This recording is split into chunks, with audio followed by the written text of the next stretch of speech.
Look at Market Street. We're looking at that slushy accumulation out there, so use caution, slow down. Temperatures are below freezing. Also, scrolling at the bottom of your screen, numerous closures. So many to get through, we can't even list all of them, so log on to fox29.com for the latest on school closings and also the problems that we're seeing across the area. But look at the temperatures right now. 30 degrees in Philadelphia. It feels like 21 degrees.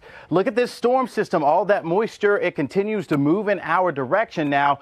It's warm enough just for rainfall. Places like Kent County, Sussex County.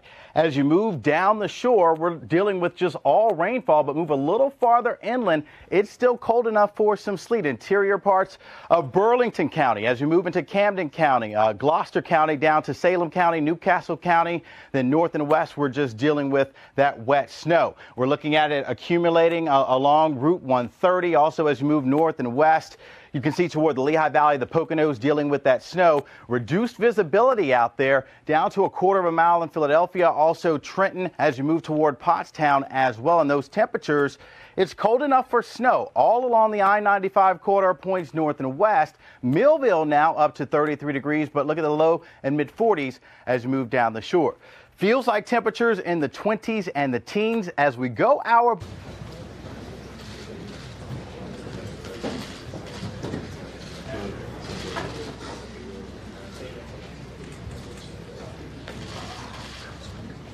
Hello everyone, Paul Ruppel here with Fox 29 News Now. Sorry to take you away from the weather report there. We're obviously following that. We'll get you back to some more weather details. This is footage of President Trump visiting a Marine barracks. He's doing this today. And it just went away. Now you're looking at a picture of the snowy White House in Washington, D.C. We'll get you back to that if we can. Thank you for joining us today. We're obviously in coverage of the winter storm that's affecting our area. Let's get you a shot of how things look outside our Fox 29 studios on Market Street in Philadelphia. You can see snow-covered roads impacting traffic around the area. Lots of schools dismissing early. Let's work on here. I can get you the school closings so you can watch those scrolling at the bottom of the screen. There you go. We'll have those for a little while. Let's also get you the time and temperature bug back up there for you. There you go. As our meteorologist Scott Williams was saying, we are dealing with a winter storm that's bringing snow to the region right now. Let me get you our radar so you can see the latest.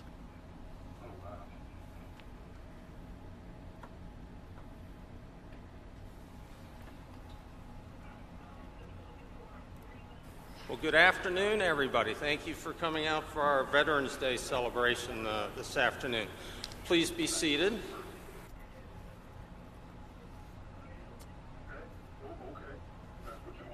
That appeared to be some file footage that's video moving on our national feed you heard there for a moment. Here's a look at the snowfall forecast for today. Looking at a coating to an inch in Philadelphia and points to the immediate south and east. Points to north and west. Immediate suburbs 1 to 3 inches. And beyond there 3 to 5 inches plus.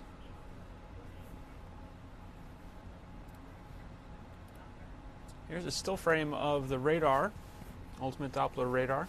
You can see that snow sleet line is moving to the north and west, but not quite out of our area. Temperatures are still supporting snowfall in this area. Here's a look at your current temperatures. You see 30s in Wilmington, 30 degrees in Wilmington, Philadelphia, Trenton. So there is that line, 32 in Wrightstown, where the freezing line is. Still seeing snow to the north and west of there.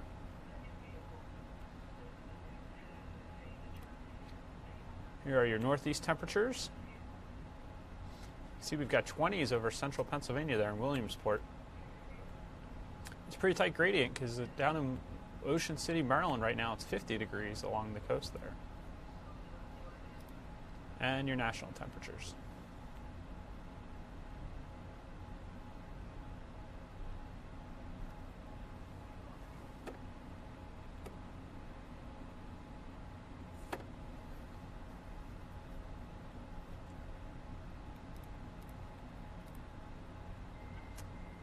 It's getting a bit windy out there as well. 12 miles per hour right now in Philadelphia, 17, the highest right now, sustained winds down in Dover, Delaware, 14 in Wildwood, 12 in Wrightstown, 16 in Wilmington.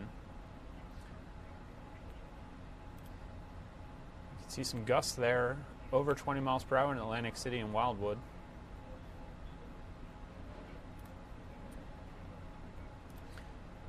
Visibility not good right now with all that snow falling, just a quarter of a mile in Philadelphia.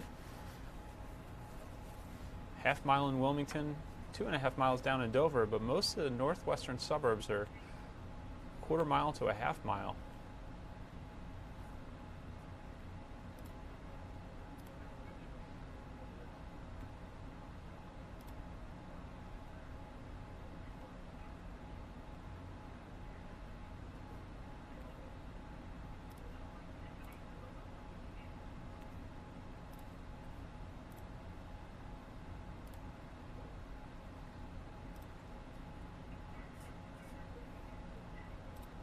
Here again is our snow total forecast, coding to an inch for areas in Philadelphia and to the south and east, 1 to 3 just to the north and west, and 3 to 5 farther to the north and west. Here's your satellite image. You can see lots of cloud cover right now. Dew points in the 20s across much of the area where it's snowing right now. Your wind chill with those gusting winds, it feels like just 21 degrees in Philadelphia at the moment. Teens in some other places. We saw that it felt like 50 and that was further south in Ocean City, Maryland. But wind chill definitely bringing the temperatures down a bit. Here is your 7-day forecast from the Fox 29 Weather Authority. Thursday, we'll have a wintry mix today, 38 degrees. We're calling this just a 3 on our Fox 29 weather by the numbers. Friday, AM mix to PM sun, 47 degrees for a high. We'll call that a 6 on our weather by the numbers. Saturday's a 7 with sunny and chilly, 48. Overnight low, 34. Sunday, sun and clouds, 47. Monday, sunny skies, 49 degrees. Looks like the warmest of the 7 days in our forecast. Tuesday, sunny and chilly, 44. You see the overnight lows dipping into the 20s there. And Wednesday, sunny, chilly, 41.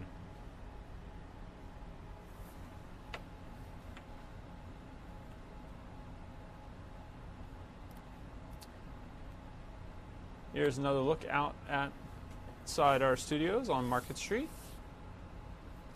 See some pedestrians walking about, some cars on the road, snow on the roofs.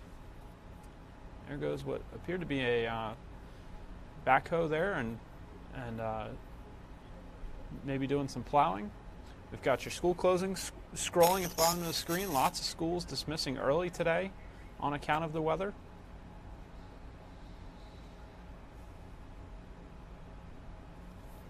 Let's take a look. It's getting tough to see out there. You see why that visibility is so poor. This is looking toward the Philadelphia Museum of Art on the Benjamin Franklin Parkway. Can't even make out the museum there.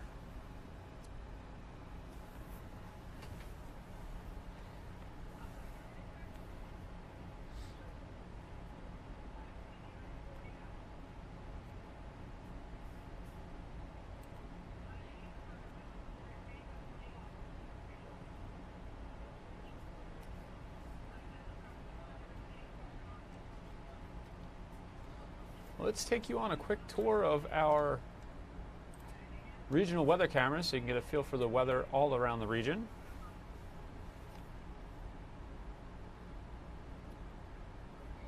We'll take you there right now.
There is not much to see in that shot of Wilmington at the moment.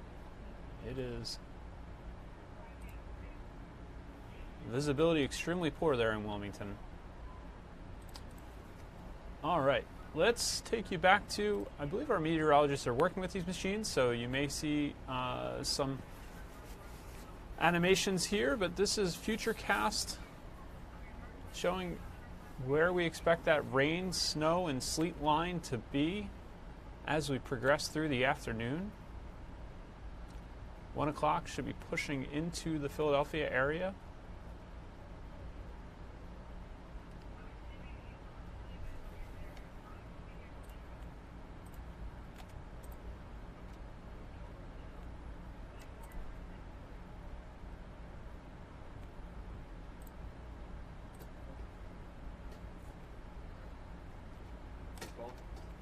You're not live right now, right?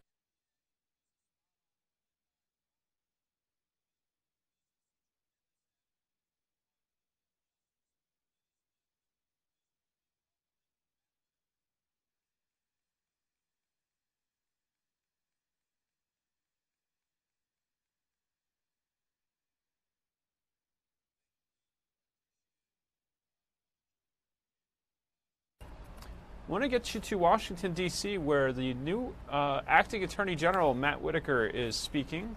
Let's get you there live right now. And doing our job every day, protecting Americans and saving lives that our heroes do. You've been here 36 years in the Department of Justice, and you've been our AAG for 12 years. I'm really proud of your service, and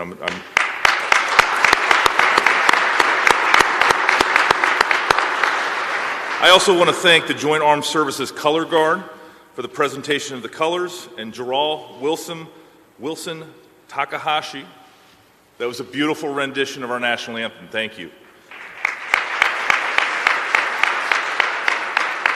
Thank you for being here for our 8th annual Veterans Appreciation Day at the Department of Justice. And above all, thank you to all our veterans here in the Great Hall today joining us for this important honor and celebration. Thank you for your service in the armed forces, and thank you for your service to the Department of Justice. And at this Department of Justice, we recognize that public safety is government's first and highest priority. The men and women of the armed forces, the Army, the Navy, the Marines, the Air Force, the Coast Guard, risk their lives for that mission every day, and each of us owes a debt of gratitude.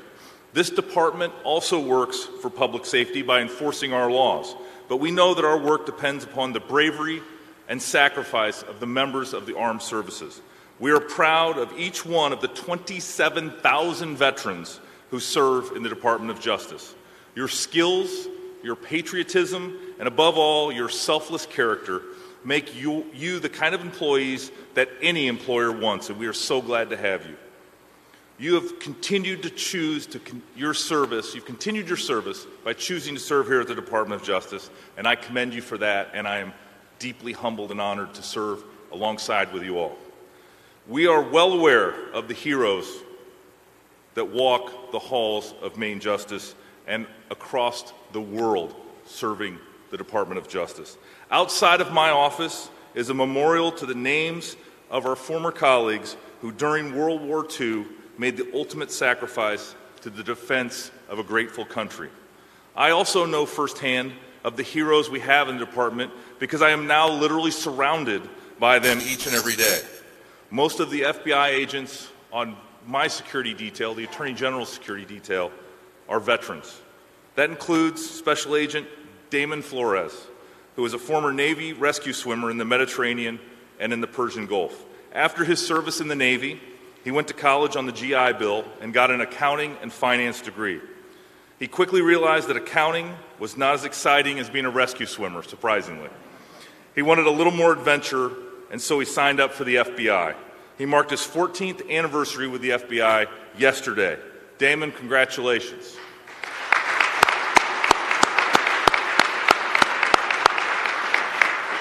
Another example of someone we're proud of is Mara Quinn of DEA.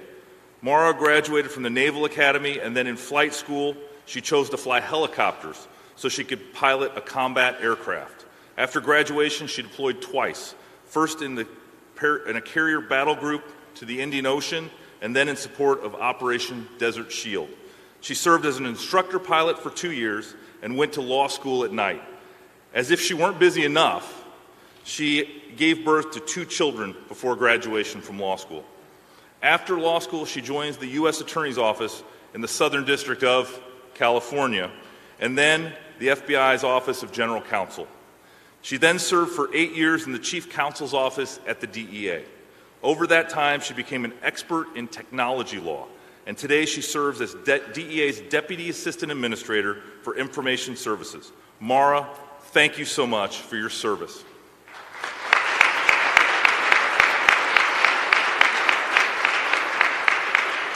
I could literally go on and on for the other 26,998 veterans and members of the armed services that are examples of what is the best about the Department of Justice. But this is the caliber of people that we are so grateful to have at the Department of Justice. Through our Veterans Employment Office in the Justice Management Division, we have made hiring veterans a priority and helped them make the transition into careers with the department. We want more exemplary employees like Damon, like Mara, and like the 26,998 other veterans that work here at the department alongside us. We will continue to invest in our heroes because you're a good investment. You are, in the words of General John Kelly, the very best this country produces. Now I have the honor of introducing someone who knows that as well as anyone. Our keynote speaker is the Director of Military Force Management Policy for the United States Air Force, Major General Robert LaBruta. You might think of him as the Air Force's head of human resources, kind of like I think of Lee as our head of all the things. Major General LaBruta has served in the Air Force for the last 37 years. Today, he's responsible for setting force management policy that affects more than 500,000 Air Force personnel. Issues like assignments, evaluation, readiness, and transitioning back into civilian life. And I saw we had several members of the Air Force family here with us today. Before this assignment, he served as a commander of the 2nd Air Force at Keesler Air Force Base in Biloxi, Mississippi. He has earned a number of distinguished awards, including the Defense Superior Service Medal, the Legion of Merit, the Meritorious Service Medal, the Air Force Commendation Medal, and the Air Force Achievement Medal, and many others. He is highly decorated. As Lee mentioned, unfortunately, I have a previously scheduled obligation. I won't be able to stay here for the General's remarks. But I really wish that I could stay, and I wanted to stay for your remarks, General, and I apologize for that. But please join me in welcoming to the Department of Justice Major General Robert LaBruta.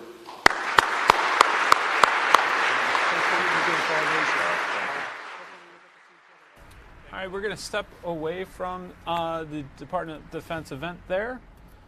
Obviously, that was Acting Attorney General Matthew Whitaker, who just took the place of former Attorney General Jeff Sessions, delivering some remarks at a Veterans Appreciation Day event at the Department of Justice. Probably observing it today in light of the day occurring over the weekend. So they're holding the Appreciation Day today, a couple days after Veterans Day. What you're looking at right now is ultimate Doppler radar. You can see the snow-sleet line moving and rain line moving closer to Philadelphia, inching to the north and west.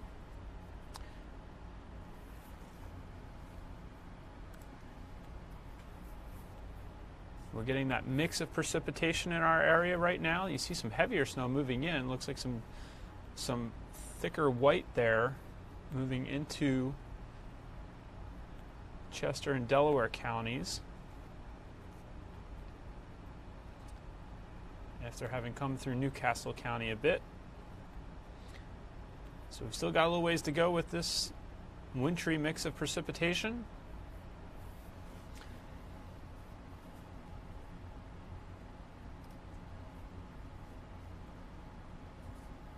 Let's get you a live look at, this will be Doylestown, Pennsylvania. You can see the snow falling fast there. Breezy, the flag whipping in the wind a bit. We'll call it flowing a bit. It's not quite snapping around, but it's moving in the breeze, about half outstretched. At the bottom of your screen, you'll see school closings. Right now, we are looking at Bucks County school closings. They've been reported to our Fox 29 newsroom.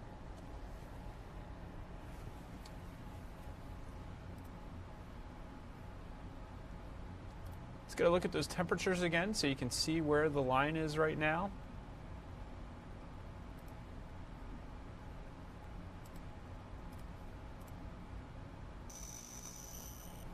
Line holding firm at the moment. It is pretty cold to our north and west. You see Pottstown and Reading and Allentown in the 20s right now, 23 up in Mount Pocono. So it looks like the snow will be staying with us there for a bit longer. Where it's falling and it's cold enough to support that.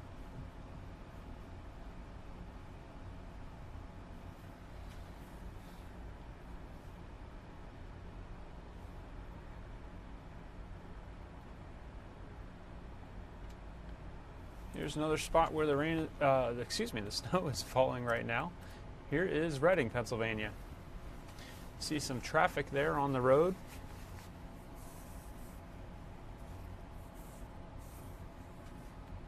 Could be a lengthened commute for folks trying to get home in the middle of the day here. A lot of schools dismissing early. Some workplaces and businesses doing so as well.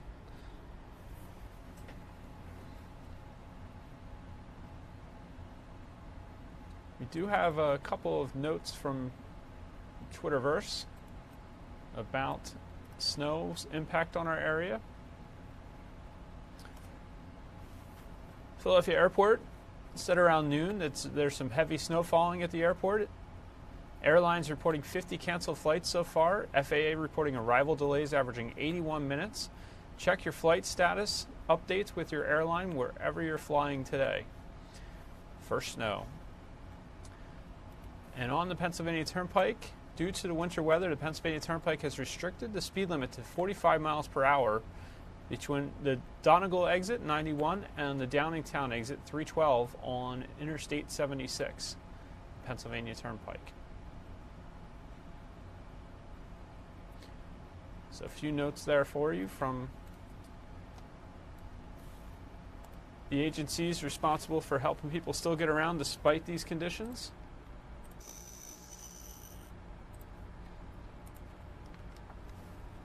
Going to be keeping an eye on our Twitter feed here to keep tabs on what new information comes in. In the meantime, I want to take you to, we're expecting very shortly a news conference to begin on the latest about the wildfires in California. Governor Brown is expected to hold a presser on these fires, Governor Jerry Brown out in California.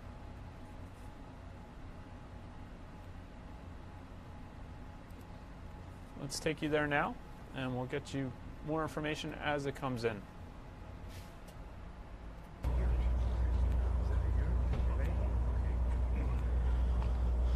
All right, good morning. Thanks for being here.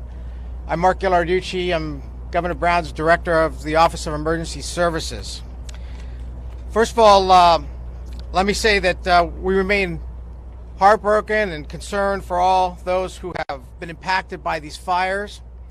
And you're the reason why we're continuing to having 24/7 operations, not only here in the community, but up in Sacramento at the State Operations Center.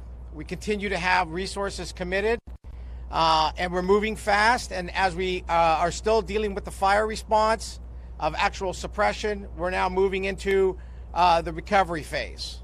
We know that there have been a number of structures lost, and there have been lives lost. And so we want to work expeditiously to address all of the concerns that are there. Early on, the governor did proclaim a state of emergency and requested federal assistance, and the president did provide and approve a federal major disaster declaration. And and we've been appreciative of that effort, and we're appreciative of FEMA's engagement and moving forward through the recovery process. We'll establish, working with the county, local assistance centers to be able to have everybody come in and figure out what kind of support and assistance that they can provide for those who have lost homes or businesses. Today we have a number of senior officials here that we're going to start off with, and I think what we're going to do is start off with the Director of the California Department of Forestry and Fire, CAL FIRE, Chief Ken Pemlott, to give us an update on the firefight. Chief Pemlott. Thank you, Mark. Good morning. So as you may have noticed, we're on the backside of the significant winds. As they die down, we are still, though, in very dry, critical fire weather conditions for the next several days throughout California. We're looking forward to some more moisture coming, some onshore flow and in a few days, and potentially over the Thanksgiving holiday, a low pressure coming in with some precipitation. In the short term, we're going to continue the firefight. We're going to continue to maintain the battle rhythm we're on, because we are still in fire season throughout California. This morning, there are 9,400 firefighters on the fire lines. During this siege that started last week, we have burned over 242,000 acres. And as of this morning, we have just short of 11,000 structures destroyed in the fire siege, including the Camp Fire in Northern California and the Woolsey and Hill Fire here in Southern California. Firefighters from across the United States have poured in to support the efforts here in California. The Woolsey Fire here, great progress. Containment numbers are coming up. We continue to engage. We will look at our resource needs throughout the state over the course of the next several days, and certainly utilize all of the resources and move resources around where they need to be to put all of these fires to bed. Fire season continues, though. We continue to have new fires start. Early this morning, the Briggs Fire started just east of here near Santa Paula. That fire this morning is about 50 acres. Firefighters are making good progress. So we continue to engage in the firefight. We continue to keep our eye on the ball. Again, thank you to all of the folks that have engaged in this firefight and everybody supporting the effort across California. Thank you. Thanks, Chief. Next up, we're happy to have our Secretary of the U.S. Department of the Interior here with us, Secretary Zinke. Ask him to come up and give a few words. Secretary. Thanks. This is my fourth time to California, all of which have been fires. And every time I come back, I say this is the worst fire I've seen. Yesterday is the worst fire I've seen. This comes from a kid who grew up in Montana right next to Glacier Park. Paradise, unfortunately, likely will not be the same city. Just the amount of devastation. And all fires are bad. This fire is also unprecedented in a lot of ways. The governor and I, we did tours. We'll do tours today. My role is to make sure the federal resources are here, well coordinated. And up front, I just want to say thank you to our law enforcement officials, our first responders. And you forget, if you look at the Paradise Fire, very difficult to go in and out. And our local firefighters, sometimes we forget that their fires, or the fire affects their homes, their families are at risk, and yet they're in the front line. In the case of Paradise, it's almost like an Iraqi war where they were defending a parking lot. They had civilians inside commercial buildings. They were surrounding the commercial buildings with people in it, defending space to save lives. Similar here, phenomenal, fantastic job of evacuating this many people without incident. So bravo Zulu to our Sheriff's Department, our responders, to make sure that was done safely.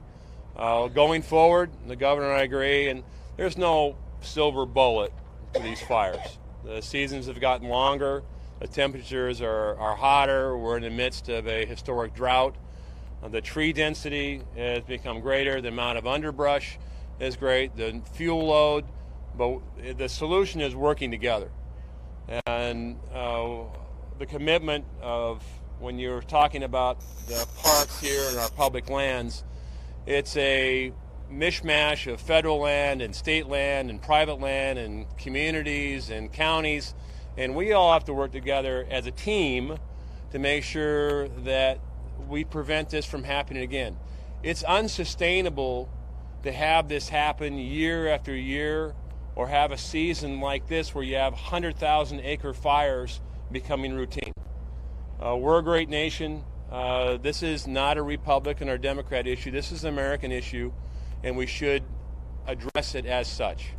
But it's going to take working together from the community all the way up to the federal government, and making sure that we do active forest management, we prioritize infrastructure, public safety, roads, evacuation, and work together as a team. And the governor and I yesterday committed that we will work together as a team. This is not the time for finger pointing. This is the time to make sure that we address putting out the fire. We look at Paradise to make sure we look at who's unaccountable, make sure we give aid where it's necessary, and begin the recovery process. In some cases, this is going to be long. So with that, I'd like to introduce the great governor from the great state of California. Despite the rumors, we get along. We talk a lot. We talk a lot before this incident. We talk on water. We talk on fires. We talk on forest management. We even talk about his dog Calypso. So with that, Governor of California. And we even talked to President Trump yesterday, both of us. So we are truly working together to serve our people. This is a tragedy, again, not just here, but up in Northern California. Not the new normal, the new abnormal. Fires, dryness, the lack of moisture, the heat, the winds, almost at hurricane speeds. So we have our work cut out for us. It's so beautiful here, but having so many people living in this space, we are going to have to make a lot of changes. But first of all, thank you to all the first responders, firefighters, lifeguards, police personnel, sheriffs. Everybody's been doing a great job. And yes, I would say also the California inmates that are working with you. So it's really people pulling together, and that's the first part, the emergency response. Next, we got to recover, and that recovery will happen.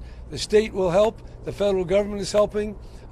President Trump told me on the telephone yesterday that he's completely behind California in getting this recovery underway. And I think the same can be said for the state government and then, of course, your local governments. Going forward, we are going to have to take a lot of steps that aren't so easy. We're going to have to manage our forests better. We're going to have to build our cities more smartly. We're going to have to build shelters so that people can escape when these terrible fires get out of hand. And yes, we're going to have to deal with climate change. All of that, many elements. We got to get on the side of nature. We can't just fight it. And we do that in many ways. And it will be expensive. We're not talking hundreds of millions. We're talking tens of billions for the whole state of California. But it can be done with science, with research, with collaboration, and with a lot of goodwill. We all pull together in solidarity, keeping California green, keeping it a wonderful place that we all love. So thank you very much. Okay, we can take some questions now for any of the leaders. Question for the governor. Governor. Mr. Governor, considering the origin of this fire, the Woolsey fire, the area of the San Susana Field Lab, that contaminated site, radioactive chemical contamination, toxic substances control was supposed to have that site cleaned up by last year.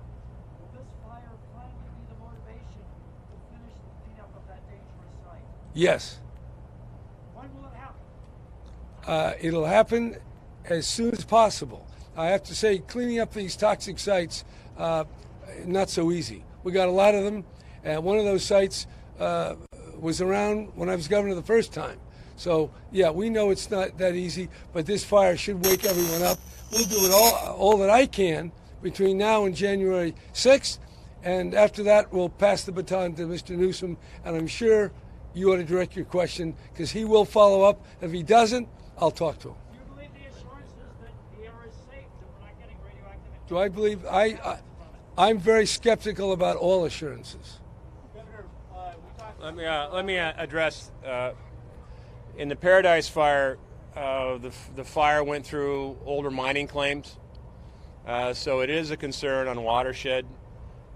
Some of those mining claims have been stripped of vegetation. That means the sulfites are going to be exposed.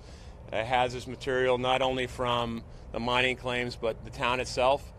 We have not evaluated this fire, but it's likely the watershed is going to have to be monitored very closely, and this is working with all parties to make sure as the hazardous material from businesses, from other sites, from previous activity, we mitigate the watersheds, starting from the ocean all the way back. As the rains come, we have to be very, very careful and mitigate where we can to make sure that hazardous waste doesn't go into our watersheds. Secretary, we talked to some people worried about their insurance. What can the state of California do to ensure that the insurances do their part in coverage and ensure the citizens? Well, we have an insurance commissioner, and we have the Attorney General, who is the guardian of the public trust and also enforces laws against consumer, misrepresentation or nonconformity to the state law. So, look, we'll do all that we can. Homeowners ought to contact their insurance, of course. FEMA can help. Our Office of Emergency Services can help. But if there's real violation, then we go to the Attorney General. What?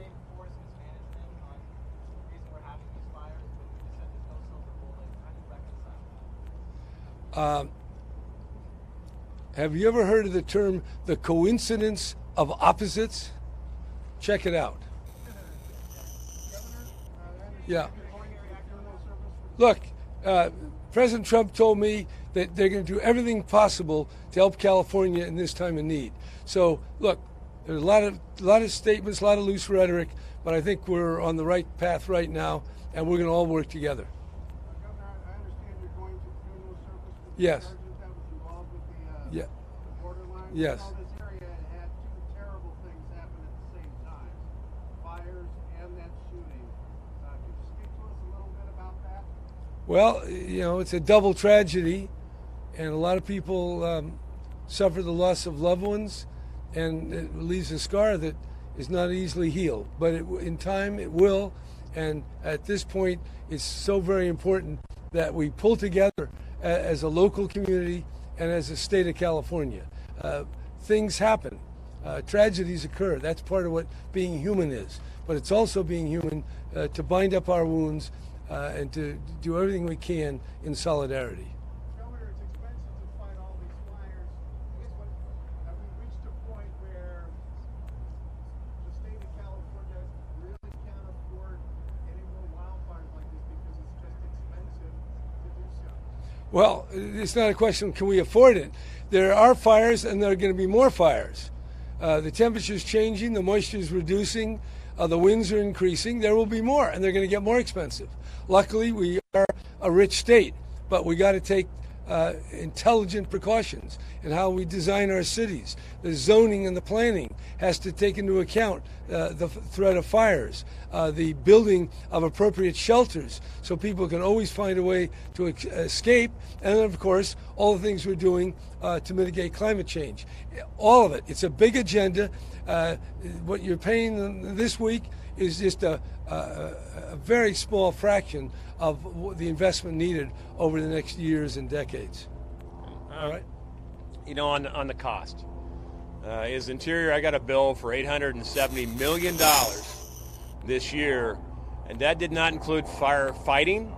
That included repair of infrastructure from Whiskeytown, et cetera. That's $870 million. The cost for fighting fires is going to be in the billions, and yet our parks that we all love and appreciate are being loved to death. I would have rather spent that money, quite frankly, on trail systems, on fuel reduction, on so many other things. And you're right, it's unsustainable and unacceptable that we have loss of life every year, that our firefighters are out there in the front lines risking their lives, and we have local communities being ravaged. There's things we can do and we should do. We should look at the tree mortality. We should remove the dead and dying trees. We should prioritize around communities to make sure the fuel loads are reduced. There's no silver bullet, and this problem didn't happen overnight. You can do prescribed burns late in the season. If you look at Yosemite National Park, we're collecting dead and dying trees, we're stacking them, returning the health of the forest, and doing prescribed burns late in the season. We need some help from our state friends to make sure that we do prescribe burns, that we have some exemptions for air quality. But I can tell you the air quality up there in these catastrophic burns is far worse than doing prescribed burns. But I think the consensus is, and I don't want to speak for the governor, but I'm sure the state of California wants healthy forests. They enjoy living in California because it's a great place to live. During the summer months, you want to be out hiking and kayaking and fishing rather than evacuating your homes. So again, the solution is working together all the way from the local community. And lastly, Brock Long was with me yesterday, the director of FEMA, and from his words is sometimes the federal government in Washington doesn't really know what the community needs. So the priority should be coming from Malibu about what you guys need. And so our federal government commitment is to listen to local communities. So as we make decisions on where resources should be made, we should be listening to you and not the other way around. Mr. Zicki, does the long-term solution require thinking outside of the box, relocating communities inside high fire risk areas so that we can allow fires to burn naturally as they occur, so we don't have disasters when they occur in high winds? You know, that's a solution set that you have to work with the governors and the local communities. From my perspective, I prefer an active management plan. We know there's some things that we can do. We can remove the dead and dying trees. The beetle kill has been significant. The density of trees, those are management things. And you use best science, you use best practices in order to create predictability and better stewardship. And we have great people if we empower them to do that. We have great scientists, we have great forestry guys, but our philosophy is to empower our superintendents in our front line and empower our firefighting officials. And they'll tell you is that we need to make sure that some of these older roads that have been atrophied over time that haven't allowed access to the forest, we need to make sure they do have access. So if you get a lightning strike, they can get to it. Look at fire breaks, and sometimes we need to look at an ecosystem rather than just an isolated federal lands or state lands, because we're all connected. So you'll look at an ecosystem where you need fire breaks, where development shouldn't take place, or development should be rethought. And that's working with our state and local officials to coming up with a plan so this doesn't happen every year. We're a good country. I'd say we're a great country. But our greatness is working together and not working in opposition of each other. Are you putting a plan together for so we don't have a Montecito, a mudslide? The rains are coming. We have a lot of land, more so that's burned out. What's the plan? Yeah, I think the threat is real, particularly in this fire. Take you to another event that's occurring right now. President Trump is about to speak. Let's listen into what he's having to say. But he's a fantastic person who has committed like I've never seen. And you know, he came out of defense, and they weren't happy about it. That's always a good sign. You know, when they're not happy, when they are happy, you know you picked the wrong person. But they were not. They're still not happy about it. Thank you very much. Where are you? President Trump is expected to be speaking here about, he's delivering remarks at the Supporting Veterans and Military Families Through Partnership Conference in Washington. A tremendously important group of people to me. America's veterans, these are special people. Today I'm thrilled to welcome you all to the White House Conference on Supporting Veterans, Military Families.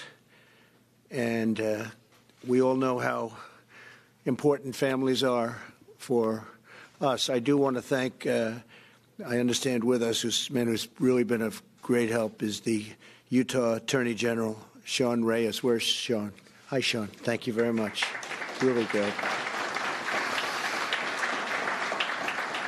Earlier this week, our nation celebrated Veterans Day, and we also marked the 100th anniversary of the armistice that ended World War I.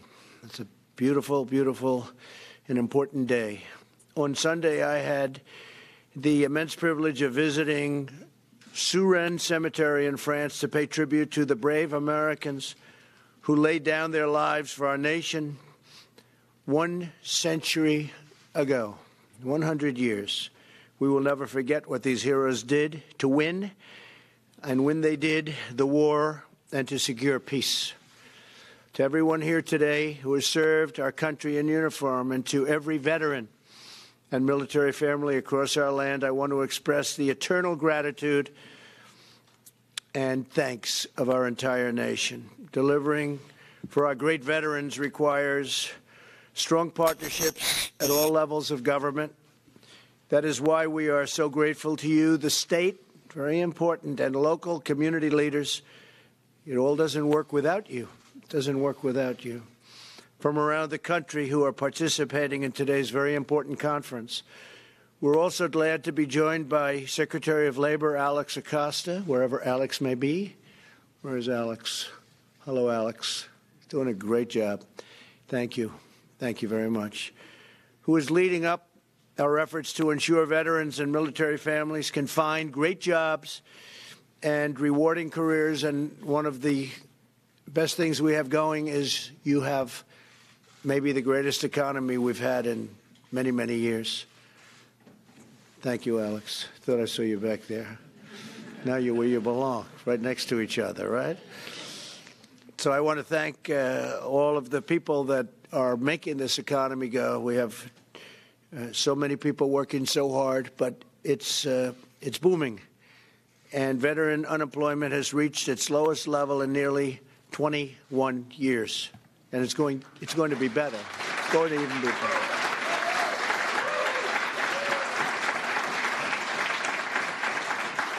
And that number will be better because if you look at the various statistics, African American employment is the lowest level in history. Hispanic employment is the lowest level in history. Asian employment is the lowest level in history. Women, 65 years. So we have to do better for the veterans. I think 21 years isn't the same. I have a feeling that the next chart that comes out, they'll be right up there too. But this is the lowest in 21 years. Since day one, my administration has also taken bold action to reform the Department of Veterans Affairs and deliver our veterans the care they so richly deserve, working very hard on it. Last year, I signed the landmark VA Accountability Act, which, as you know, by accountability, that ensures us the right to get rid of, in a very nice way, or a very rough way, any way we want. But the Secretary, it probably is a rough way, and that's okay. That's okay, too, Secretary. Those who mistreat our veterans, and they are going to be held fully accountable. This was something that for, I would say, 4 decades, they've been trying to get it approved. Sounds easy, it's not. I love the unions, we love civil service, but they didn't make this one easy for many, many decades. We got it done. We're good at getting things done. Since my inauguration, we have removed more than 3,600 government employees who were not giving our vets the care or respect that they deserve. In June, I proudly signed into law the most significant VA reform in half a century, called Veterans' Choice. Everyone knows what that means. Now, if a veteran cannot get the treatment they need from the VA in a timely manner, they can see a private doctor. They don't have to wait 12 days or 20 days. I heard horror stories like you wouldn't believe during the campaign when I was campaigning. And I appreciate the Secretary saying that it was a very major part, the veterans, of all of my speeches. I don't think I left them out of one speech, and I made plenty of them. And they were at the top. And now we're really producing, I think, far greater than anyone would have thought possible. Since I took office, 2.2 million veterans have been able to receive the care they need outside of the VA system. So there's no more waiting on lines. Literally, people were waiting. You know better than I do, but they'd be waiting 3, 4, 5, 6 weeks in some cases to see a doctor.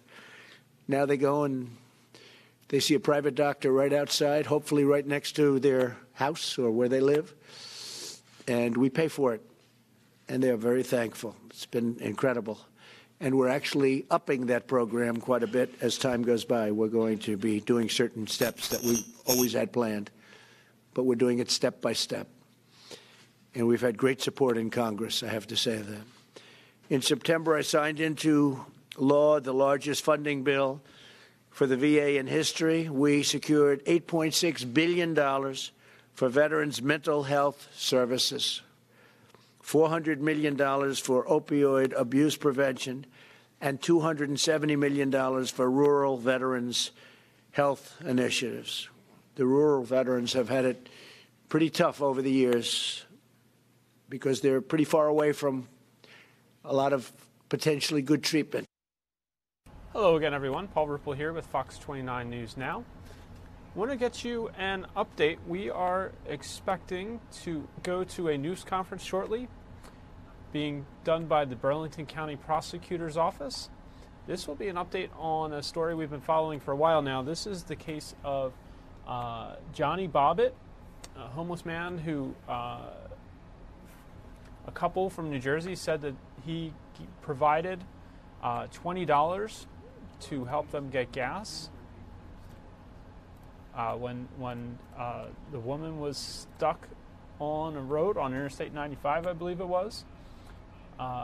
Johnny Bobbitt has now been arrested in Philadelphia and is in a Philadelphia prison. Let's get you a live look at where we expect the news conference to be held here in Burlington County. And here's the background on the story. Again, and we're expected to learn more about this case in a 2 p.m. news conference. Get a little bit of video for you. It might remind you of the story we're talking about here. This is the GoFundMe case of Johnny Bobbitt. Last year, a New Jersey couple started the GoFundMe for Bobbitt. They said the Good Samaritan spent his last $20 to buy gas for a woman stranded along I-95.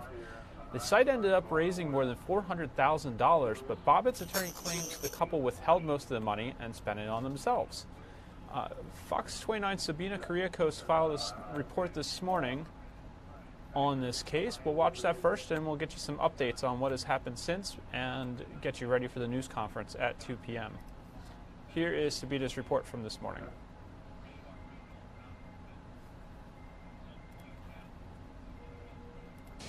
Well, if the Burlington County Prosecutor's Office wanted to keep his big announcement under wraps until later today, it didn't quite work out that way. And already all the headlines are screaming that this, straight out of the gate, was all a scam. We haven't confirmed that yet, but the signs don't look too good. So let's go to video. This is the GoFundMe site. By now we've all seen it. Set up last year, just before Thanksgiving, right around this time last year, where homeless veteran Johnny Bobbitt helped out a stranded motorist, young woman, Kate McClure, stuck on the side of the road in a bad part of town. He gave his last few bucks so she could get some gas. And then Kate's boyfriend, Mark D'Amico, set up a GoFundMe site where 14,000 people donated and raised 400,000 people, all meant to help Bobbitt get back on his feet and put a roof over his head. Well, a couple of months ago, of course, we found out that the money is gone. Nobody knows where.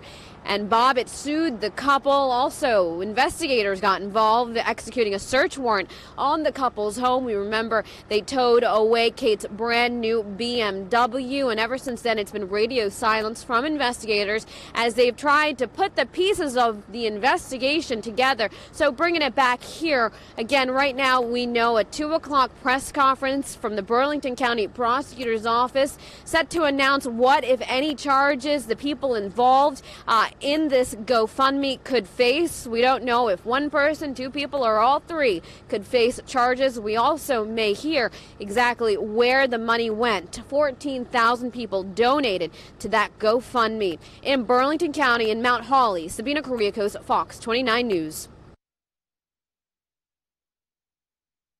Again, here's a live look at the scene of the news conference going to take place in Burlington County, New Jersey. The prosecutor's office there has a podium set up.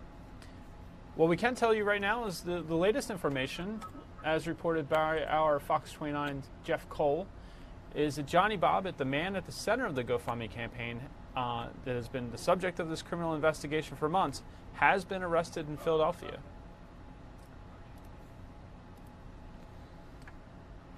The news of Bobbitt's arrest comes ahead of that press conference that starts at 2 p.m., where officials are expected to announce charges against him and the couple who helped raise the money for him. Caitlin McClure and Mark D'Amico had started a GoFundMe campaign for the then homeless Bobbitt after they claimed he spent his last $20 helping Caitlin when her car broke down in Philadelphia.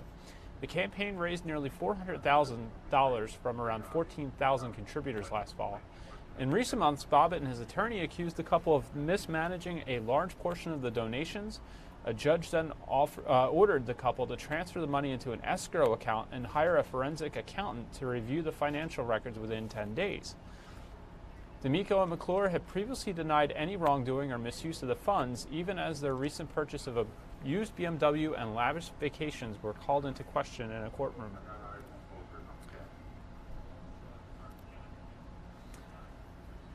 Attorneys for Bobbitt tell Fox 29 they were informed by the defense team after the ruling that the money was gone. The former feel-good story has turned dismal, with Bobbitt saying the couple used the funds as a personal piggy bank to bankroll a lifestyle they couldn't afford. In September, officials raided the couple's home, seizing the BMW, financial statements, along with jewelry and cash. D'Amico has said Bobbitt spent $25,000 in less than 2 weeks last year on drugs, as well as paying for overdue legal bills and sending money to family. The couple also bought Bobbitt a camper with some of the cash and parked it on land McClure's family owns in New Jersey, but Bobbitt became homeless again after D'Amico told him in June he had to leave.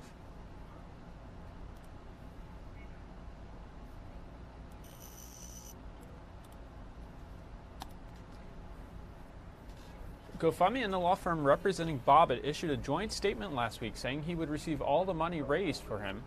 Chris Fallon, Bobbitt's attorney, earlier said he had gotten about $75,000 of the cash. But here we are today awaiting a news conference where we're expecting criminal charges against the couple and Mr. Bobbitt, who are, as I mentioned, our Jeff Cole has reported that Bobbitt has been taken into custody and is at the Philadelphia prison. He's being held there on a $50,000 bond, and he's expected to face charges in this alleged GoFundMe scam.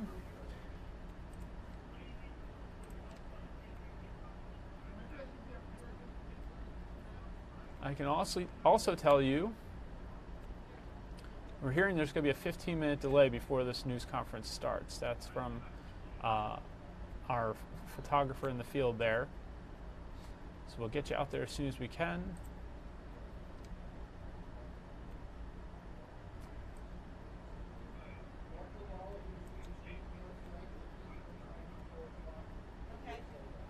We understand Jeff has reported that charges have been filed in Florence Township where the couple lives. We're told the Philadelphia Police Department informs us that Bobbitt was arrested in Philadelphia by members of the U.S. Marshals Fugitive Task Force.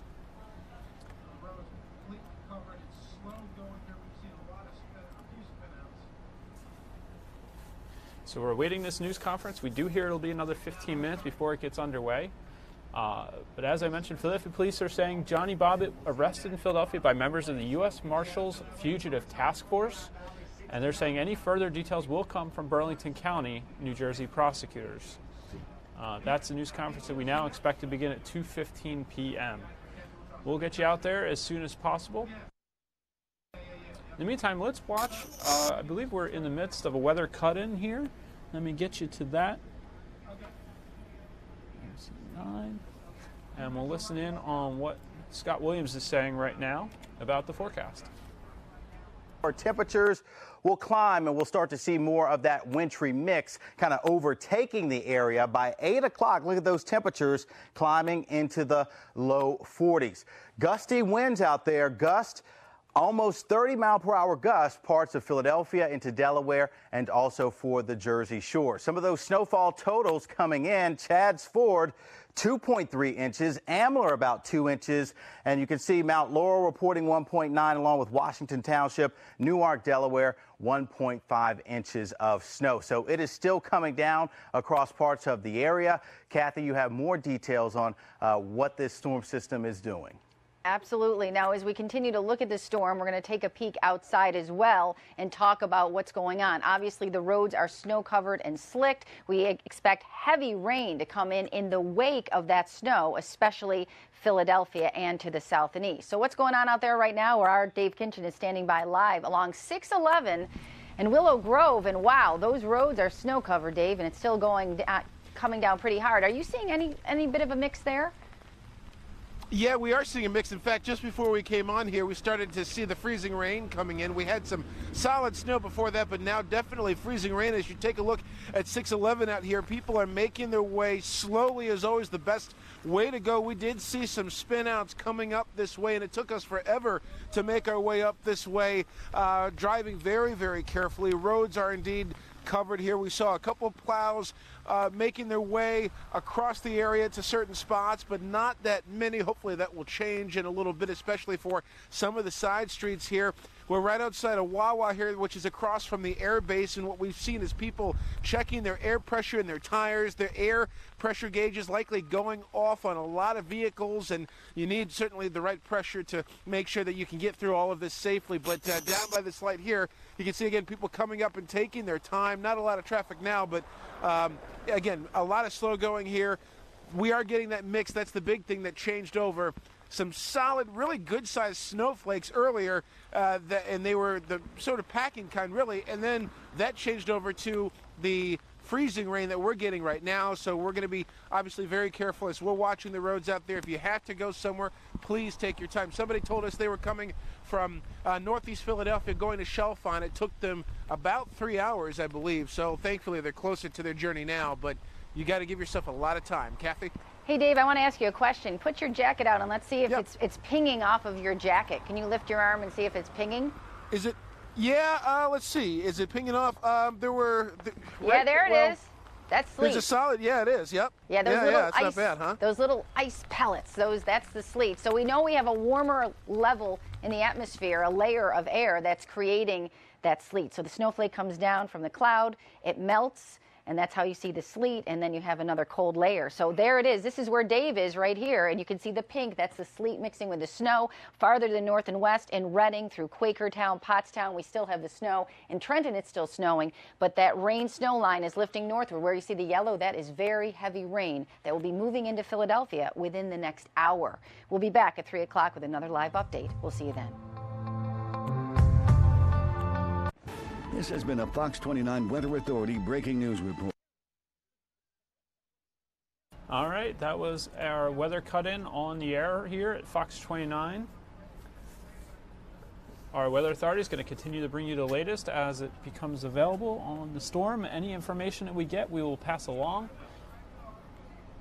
You're looking live right now at the Benjamin Franklin Parkway, looking towards the Philadelphia Museum of Art, which you can make out just barely in the background there.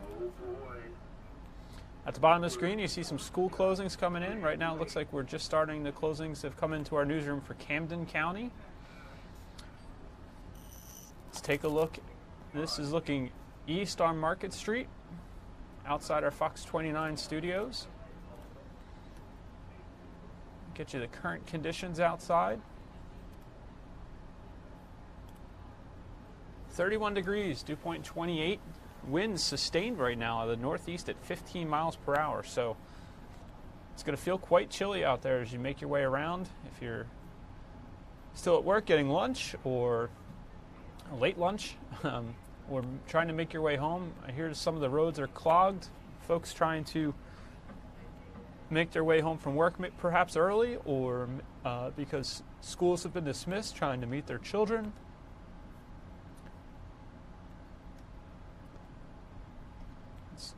Creating quite a headache on the roads right now.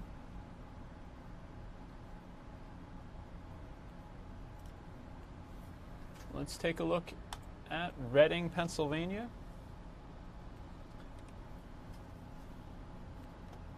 Here we go. You can see some traffic on the roads there.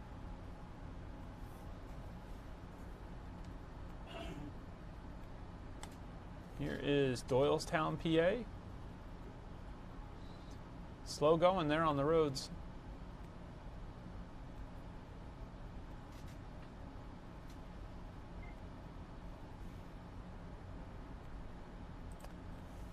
Here is downtown Allentown, PA. Visibility not too great there. You see, again, a slow roll on the roads there. Roads mostly snow covered there. You got some tire tread marks carved out. But a bit of a contrast to Center City here, where we saw that earlier, but now you've got, looks like the salt has broken down a lot of the snow.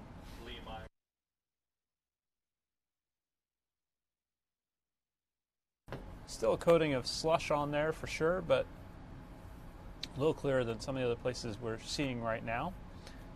At the bottom of the screen, we continue to bring you the school closings that have come into our Fox 29 newsroom. School closings, business closings, both elementary, middle school, high school, universities right now, a couple charter schools and colleges displaying in our feed.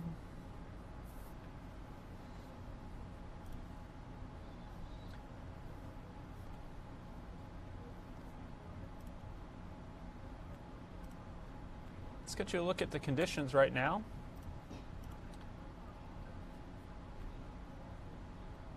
See, we're still holding at 31 in Philadelphia and Wilmington, 29 in Trenton, cooler to the north and west, 26 in Pottstown, 29 in Allentown, 28 in Reading, 31 in Lancaster. So you can see where that snow sleet line is right now. It's just to the south and east of Philadelphia and Wilmington. Quite warmer at the shore, 46 in Wildwood, 41 in Atlantic City, but the interior cold is holding right now. It looks like around that 95 corridor.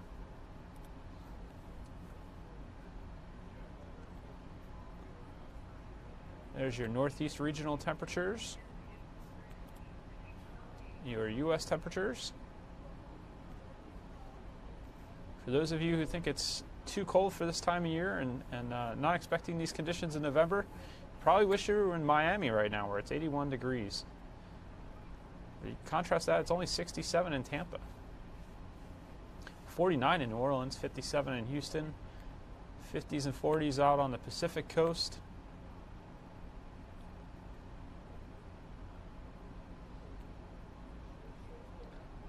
Is Philadelphia the coldest point on this map right now? I think it's tied with Boston and St. Louis. So we're definitely dealing with some colder temperatures than much of the rest of the country at this moment.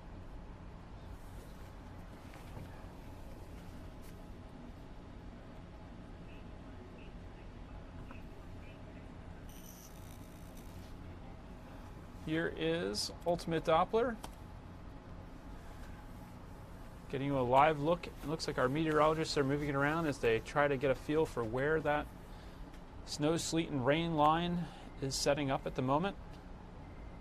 Looks like maybe some warmer temperatures right along the Philadelphia-Delaware County border for a bit there. Now spreading a little bit west into Chester County and Delaware counties.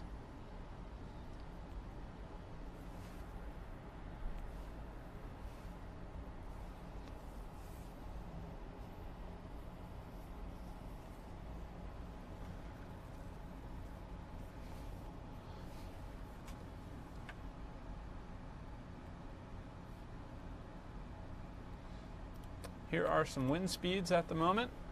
15 miles an hour sustained in Philadelphia, 20 in Wilmington, 23 in Dover, 20 in Wildwood. Teens to the north of the city for the most part, Reading a little lower at 9. Here are your wind gusts. We had a 25-mile wind gust in the last hour here in Philadelphia, 28 in Wilmington, 30 in Dover, 32 in Wildwood, 29 in Atlantic City, 21 in Lancaster. So some gusty winds out there. Poor visibility around the area, less than a mile basically to the north of Philadelphia, where it's currently at 4. That's an improvement from earlier. I think it was a quarter mile last time we checked. Wind chill is making it feel like 20 in Philadelphia. Teens outside the city in most places. To the north anyway, north and west.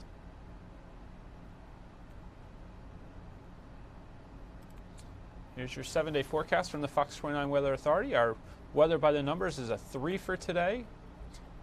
38 degrees expected for a high. Friday, AM mix to PM sun, 47. Saturday, sunny and chilly, 48. Sunday, sun and clouds, 47.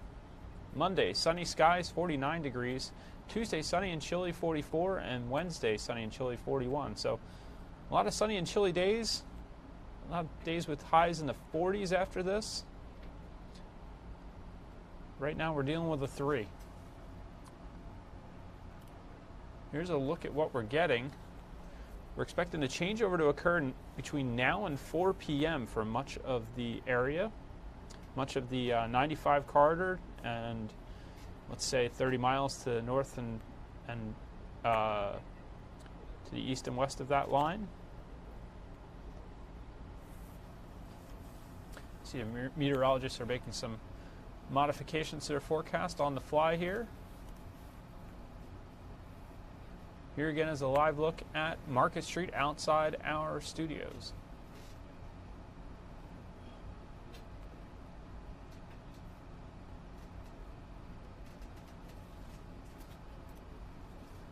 Reminder that we're awaiting a news conference being held by the Burlington County Prosecutor's Office.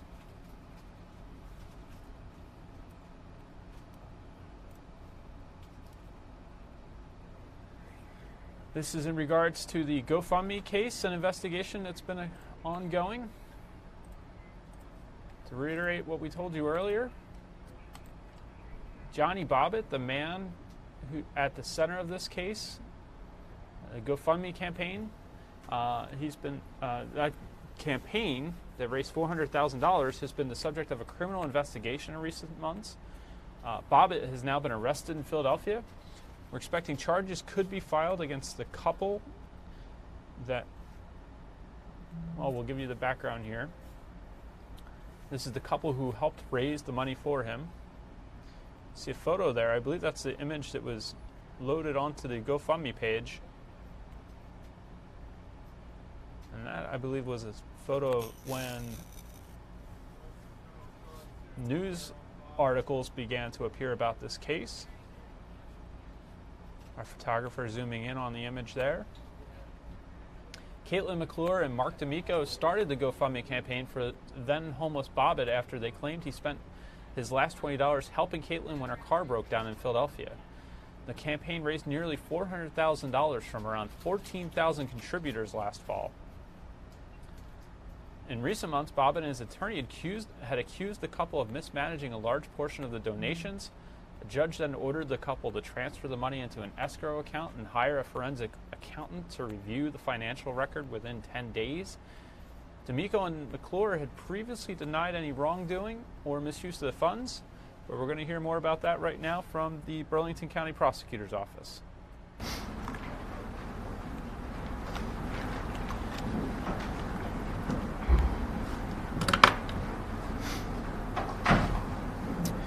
Good afternoon. My name is Scott Cafina. I am the Burlington County Prosecutor. Thank you for coming today. Before we begin, I'd like to thank the Florence Township Police Department and the Burlington County Prosecutor's Office Financial Crimes Unit and High Tech Crimes Unit for their skilled and dedicated work in conducting this investigation. On the evening of November 10th, 2017, Mark D'Amico, the boyfriend of Caitlin McClure, took a photograph of McClure and Johnny Bobbitt Jr., a homeless man, standing at the Girard Avenue exit ramp on Interstate 95 in Philadelphia. Within hours of taking this photo, McClure and D'Amico created a charitable campaign on the website GoFundMe.com with the title of Paying It Forward. The campaign featured a sympathetic tale of a homeless veteran, Johnny Bobbitt, who came to McClure's aid one night after she ran out of gas at that location with no money. The story, as it was told, had Bobbitt cautioning McClure to stay inside the car and lock the doors while he went to a gas station. There, he used what little money he had to purchase a can of gas and bring it back so McClure can get home safely. The photograph taken by D'Amico and posted by McClure quickly became the face of the fundraiser purportedly to benefit Bobbitt following this alleged selfless act. The Paying It Forward story that drove this fundraiser might seem too good to be true. Unfortunately, it was. The entire campaign was predicated on a lie. Less than an hour after their GoFundMe page went live, McClure, in a text exchange with a friend, stated that the story about Bobbitt assisting her was fake. Specifically, she wrote, "Okay, so wait, the gas part is completely made up, but the guy isn't. I had to make something up to make people feel bad, so shush about the made up stuff." She did not run out of gas on an I-95 off-ramp, and he did not spend his last $20 to help her. Rather, D'Amico, McClure, and Bobbitt conspired to pass off a fake, feel-good story that would compel donors to contribute to their cause. And it worked in a very big way, but it was fictitious and illegal, and there are consequences. My office has charged Mark D'Amico, Caitlin McClure, and Johnny Bobbitt Jr. with second-degree theft by deception and conspiracy to commit theft by deception. D'Amico and McClure surrendered last night here in Mount Holly and were released pending a December 24th court date. Bobbitt was taken into custody yesterday in Philadelphia, where he awaits an extradition hearing. The stated goal of this campaign, as expressed on the GoFundMe site, was to raise $10,000 to provide Bobbitt with, among other things, first and last month's rent at an apartment, a reliable vehicle, and 4 to 6 months' worth of expenses. But this was an irresistibly heartwarming tale, and the trio's international media blitz to promote the fraudulent campaign convinced more than 14,000 donors to contribute a total of nearly $403,000 during last year's holiday season to help Johnny Bobbitt. We have been working with GoFundMe, which has provided its full cooperation to our office during our investigation. GoFundMe has informed me that in light of the charges announced today, it will be providing a full refund to all donors to the Paying It Forward campaign. Now, the net proceeds generated by the GoFundMe campaign after fees amounted to more than $367,000, which was electronically deposited into accounts controlled by McClure. By his own estimate, Bobbitt received approximately $75,000 of the money from D'Amico and McClure, but he wanted his fair share of the take and initiated legal action in August 2018 when his Confederates refused to turn it over. By that point, though, the money was long gone. As you will see in the probable cause statement we provided, by the middle of March, D'Amico and McClure squandered the vast majority of the money contributed by donors who intended to help a homeless veteran. Among other things, they bought a car, took trips, purchased high-end handbags, and hit the casinos hard. Our Financial Crimes Unit and High-Tech Crimes Unit reviewed more than 60,000 text messages during the investigation, including thousands between McClure and D'Amico discussing the couple's financial woes, inability to pay bills, and mounting debts. During one exchange in March 2018, McClure lamented that the pair had less than $10,000 remaining from the donors to Paying It Forward. But D'Amico wasn't worried. He was certain the payday from the book deal they were pursuing would dwarf the money generated by the GoFundMe campaign. A few months later, when the dispute with Bobbitt became public, D'Amico was not dissuaded. Instead, he pitched a title for the book that would encompass the controversy, No Good Deed. Some might ask whether Bobbitt was an easy mark for D'Amico and McClure and wonder whether he understood that he was taking part in such a hustle. Let me say this about Johnny Bobbitt. He deserves our appreciation for his willingness to serve our country as a United States Marine, and he has our sympathy and concern for the homelessness he has experienced, as well as his publicized struggle with addiction. But it is imperative to keep in mind that he was fully complicit with this scheme to defraud contributors, promoting the campaign in multiple media appearances and posing with D'Amico and McClure for a Philadelphia Inquirer story in front of a gas station that he did not buy gas from. The generosity of the individuals who were moved by Bobbitt's supposed good deed and their hope and belief that they could make a difference prompted them to send money in an effort to better his quality of life. But they were taken advantage of, and that is disappointing, because this type of case can damage the psyche of the public. A case like this can make generous people skeptical and a little more hesitant to help someone else in need. I urge you not to let that happen. There is a lot of hardship in the world, and it is commendable to show generosity to those in need. It is also appropriate to punish those who seek to evoke sympathy from others under false pretenses and then exploit the situation for financial gain. I advise those who are considering contributions to use caution and common sense when donating. That's all I have. I'll take any questions. Sir, what responsibility do we all have for wanting to tell this feel-good story, and how do we prevent it from happening in the future? Well, I think that's a question you have to answer for yourself if you're asking about your own responsibility. I mean, look, they put out a story that hoodwinked an awful lot of people. And I'm not sure that the hard questions that you might have asked would have necessarily uncovered the truth or not. So we had the advantage of an investigation that got to the bottom of this. If they hadn't started fighting over the money, would they have gotten away with this? It's a good chance they might have. Are they in custody? McClure and D'Amico have been released. Johnny Bobbitt is in custody in Philadelphia awaiting an extradition hearing back to New Jersey. Which one of the three actually came up with the gig? I know you said they sort of conspired, but who had the great idea that we're going to play this thing out, and then they all jumped on? Well, we weren't privy to every conversation that they had. The trio knew each other for about a month or at least before the campaign went live. And I would say this, that all of them joined into it, and all of them were on board as of November 10th when Johnny Bobbitt and Kate McClure took that picture, and within hours that picture went live. I would also note that in 2012, Johnny Bobbitt posted a remarkably similar story on his Facebook page out of North Carolina, where he reported that he helped a woman who had both run out of gas and had a flat tire at a Walmart, spent his supper money to get her on her way and fix her flat tire.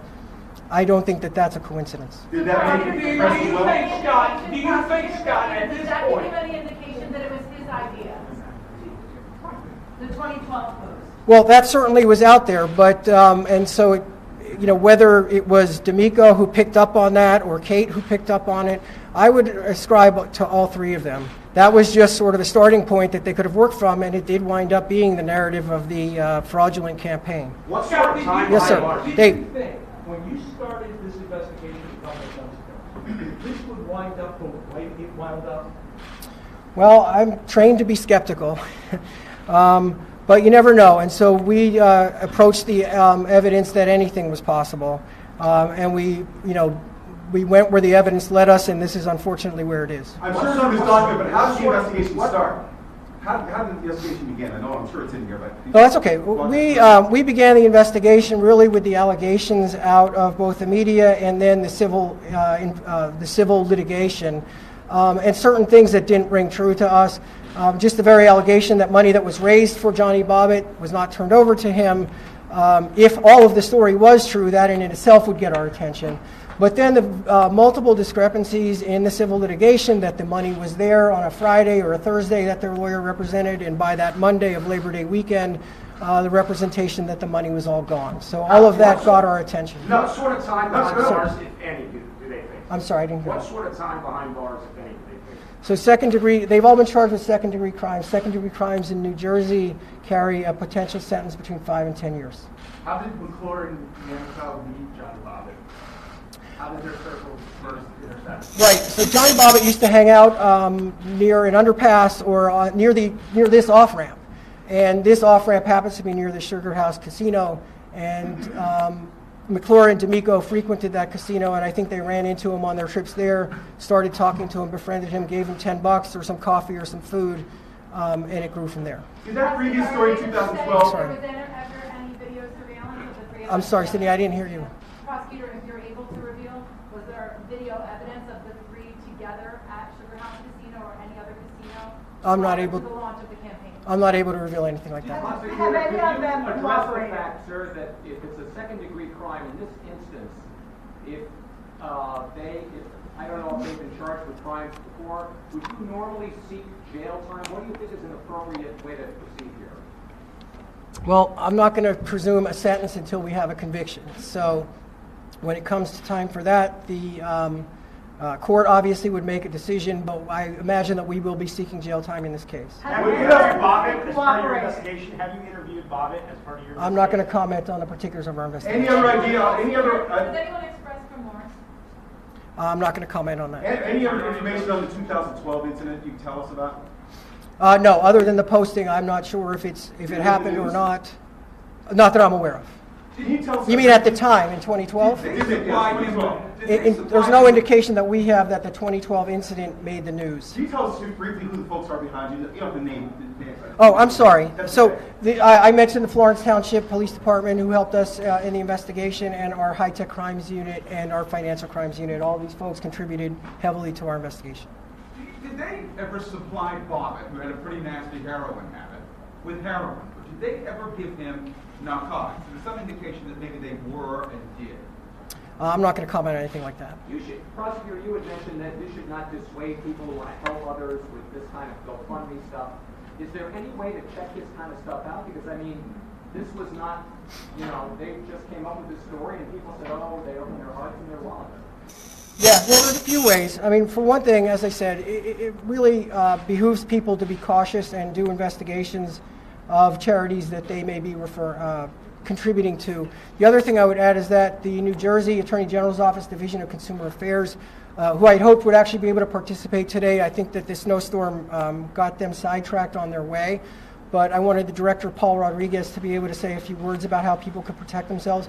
But one of the things that I anticipated him saying is that on the Division of Consumer Affairs website, there is information that people can look up to be careful about how to donate to charitable causes. Scott, in terms of the two attorneys who did the pro bono work for Bobbitt, they got to be scratching their heads too. I mean, do they have any recompense here? You mean as victims, or? Well, I don't know what they knew. You'll have to ask them about how this affects them and their representation.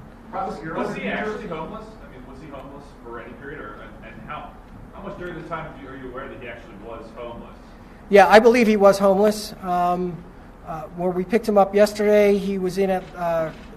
We believe that in the last few months he had, I think it's been reported that he was in rehab for a period of time, and he had a roof over his head for the last few weeks at least.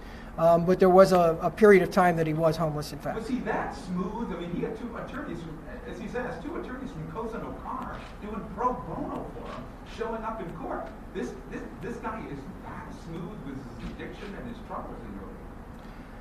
You'll have to talk to those attorneys about his interaction with them. I don't know what they discussed. How much did narcotics play a role in this? I mean, we can talk about Johnny Bobbitt having an addiction issue, but I mean, the other two, did narcotics play a role in them? Is there any evidence of that? Well, narcotics are incredibly tragic. I'm in no position to make any allegations about any of them using narcotics, other than Johnny having the publicized history. As I said, we feel for him.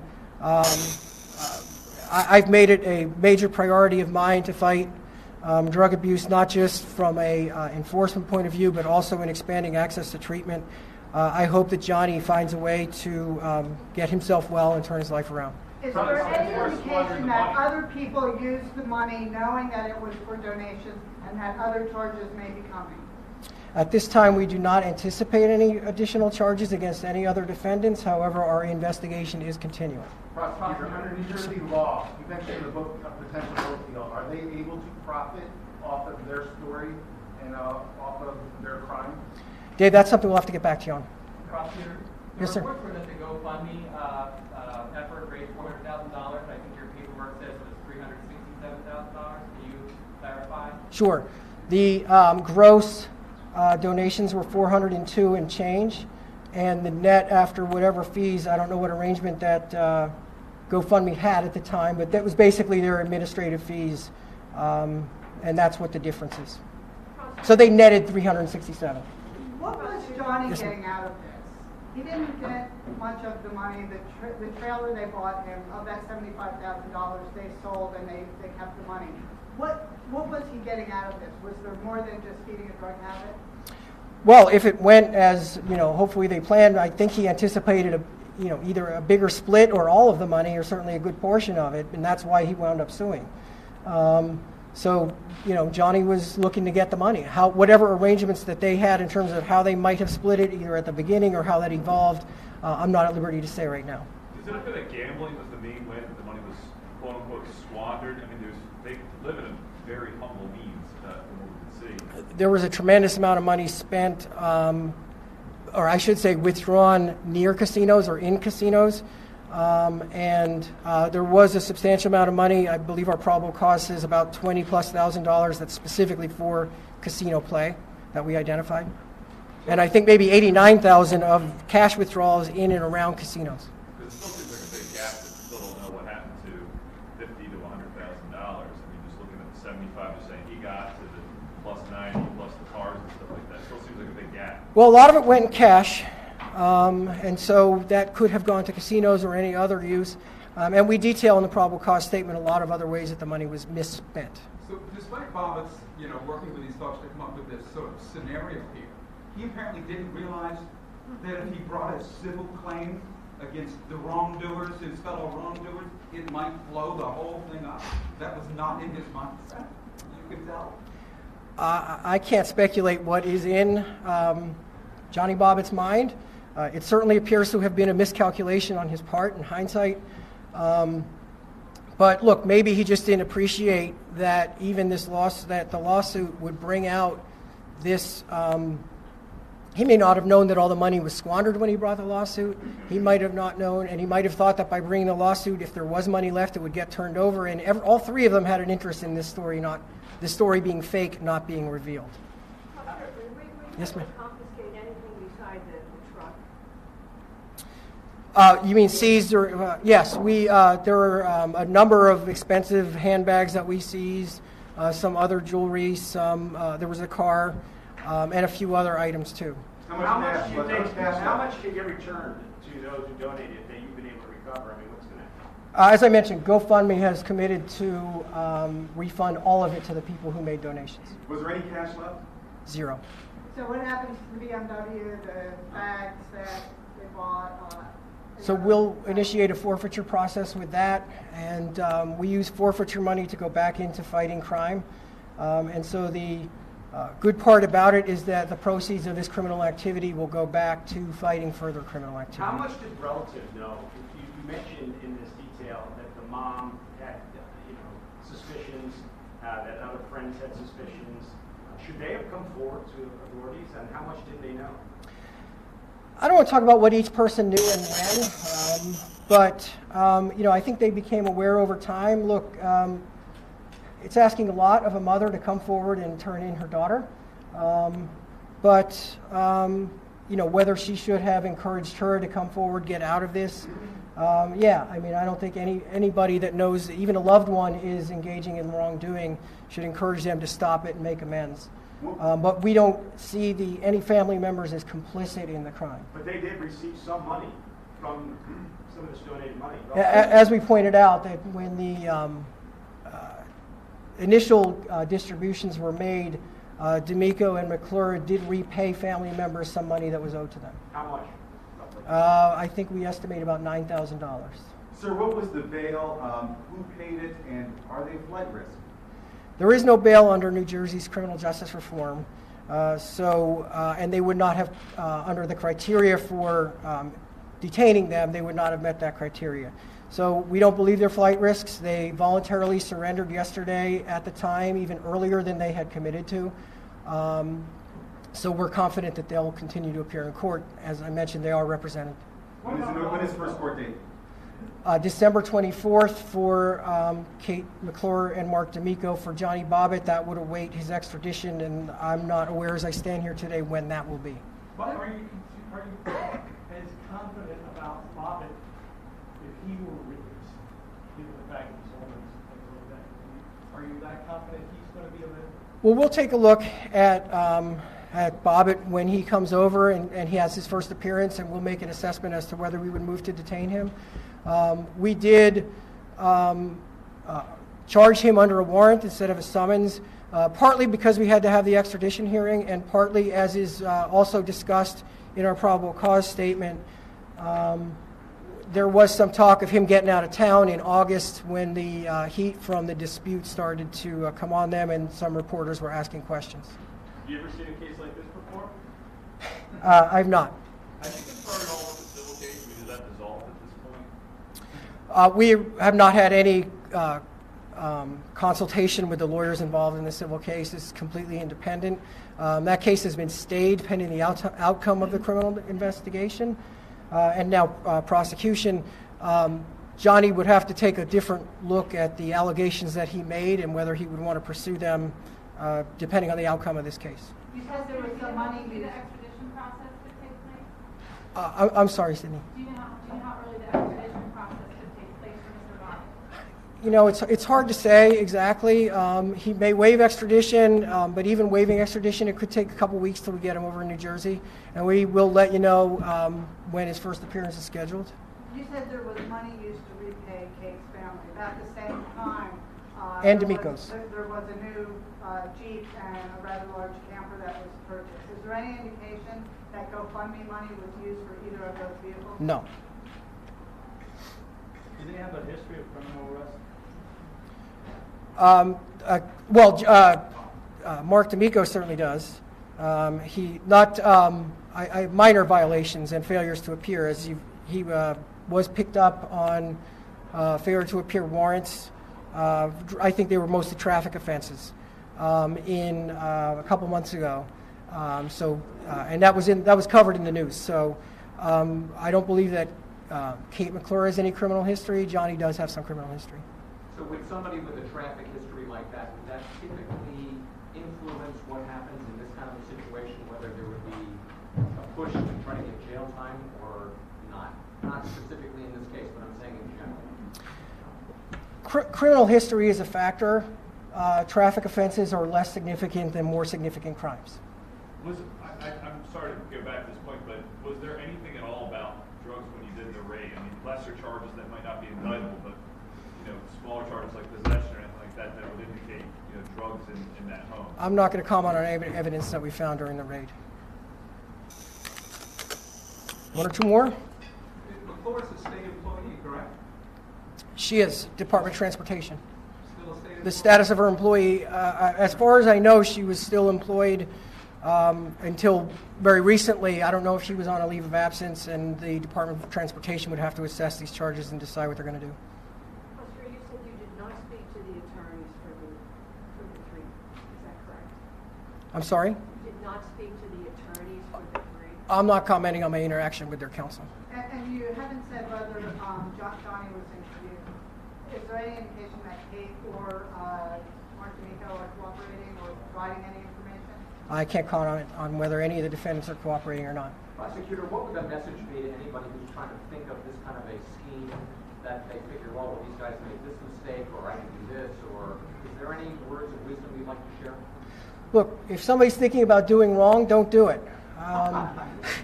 I mean, that's pretty simple, but the other reason is one day it'll be their picture on either side of me instead of these folks. Thank you so much for coming. Thank you, sir. Sorry. Oh, thanks. Thanks a lot, sir.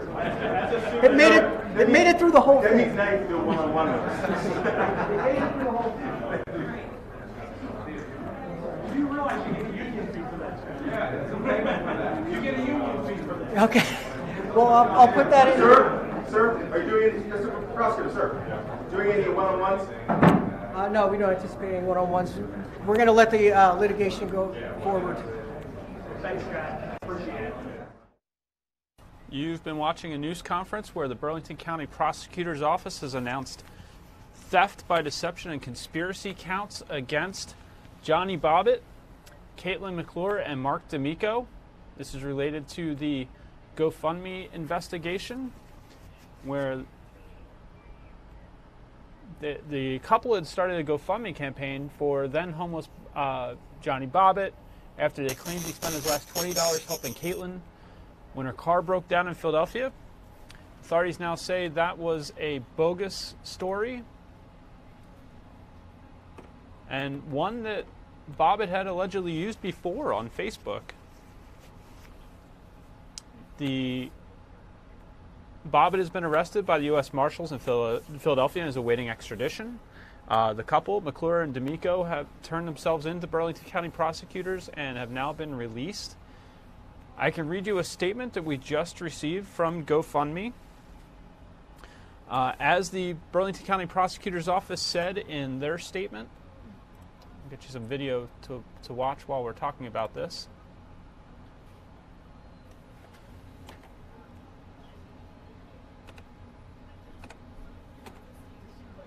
Seems like I'm still here for the duration for a bit. I don't know. Whenever Steve can get a minute, I'll leave. But we're not there yet. We're going with router 5. I will just show you the video while we're talking here. All donors who contributed to this GoFundMe campaign will receive a full refund. GoFundMe always fully protects donors, which is why we have a comprehensive refund policy in place. GoFundMe will process all refunds in the coming days. While this type of behavior by an individual is extremely rare, it's unacceptable and clearly it has consequences. Committing fraud, whether it takes place on or offline, is against the law. We are fully cooperating and assisting law enforcement officials to recover every dollar withdrawn by Ms. McClure and Mr. D'Amico. Finally, it's important to understand that misuse is very rare on our platform. Campaigns with misuse make up less than 0.1% of all campaigns. We have a zero tolerance policy for fraudulent behavior. If fraud occurs, donors get refunded and we work with law enforcement officials to recover the money. One fraudulent campaign is one too many, but when it does take place, we take action to protect donors. To learn more about our refund policy, the GoFundMe guarantee, please visit www.gofundme.com/guarantee. Again, that's a statement from GoFundMe about this case, where theft by deception and conspiracy charges have now been filed against the 3 alleged perpetrators of this fraud. Johnny Bobbitt, formerly a homeless man from Philadelphia, and Caitlin McClure and Mark D'Amico of New Jersey. The campaign raised nearly, I believe it was just over $402,000 from around 14,000 contributors last fall. It sounded like prosecutors said the proceeds after administrative costs and others amounted to about $367,000, I heard them say. There was fighting amongst the trio there about where the money went, who had spent it. Investigators say they had some suspicions. It sounds like before that, as they said, it did sound a bit like a too good to be true situation. And although the prosecutor did urge folks who were listening to his news conference and for the media's sake, put the word out there that people should not let this impact how they give to worthy causes, just to be skeptical when necessary about to those to which they give. I have a programming note for you. Fox 29 will be going on the air early this afternoon at 4 p.m. We'll be bringing you live coverage of the snow that's affecting our area, snow, sleet, and then what's expected to be heavy rain washing some of it away for much of the Philadelphia area. You can see we're no longer seeing the white stuff fall in Philadelphia. It looks like we've got some mixed precipitation. You were looking earlier at Futurecast of the what we expect to happen around 11 o'clock tonight, what we had on the screen moments ago. Now you're looking at a shot of Market Street outside our studios. Here is a still image of the radar as it stands right now. You see that snow-sleet line inching towards Philadelphia. Much of Delaware and South Jersey getting rain at this point. Areas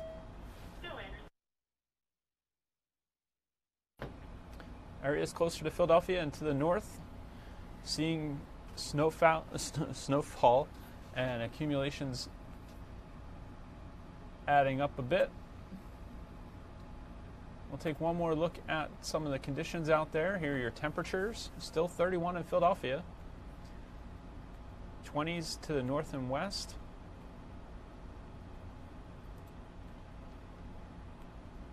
Your wider northeast U.S. temperatures.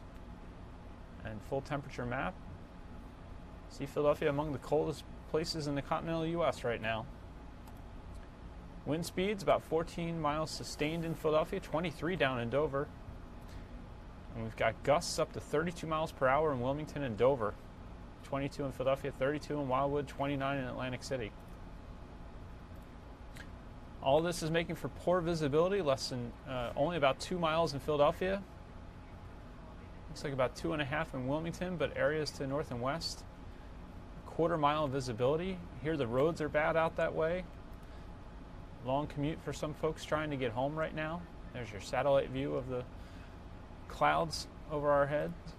Wind chill bringing temperatures down into the 20s and teens across much of the area. Single digits up in Mount Pocono. Let's see if we've got a live radar for you here. Here it is, holding the Doppler. There's a live look at the latest radar images available. You see that purple over Philadelphia, that purple dot, where it's a bit warmer and changeover occurring. That makes sense because here's a shot outside our studios where it looks wet or maybe sleet falling. Then you get a look at, here's a live look at Allentown right now. Poor visibility, not many cars out on the roads. Looks like that could be a plow working up the street there, and cars just inching along on the roads.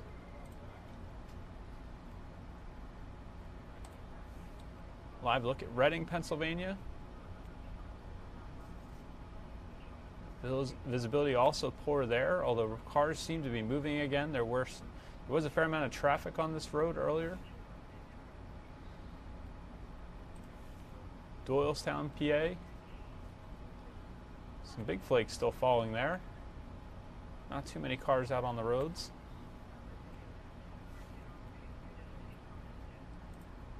We'll have live weather cut-ins for you on Fox 29 on the air.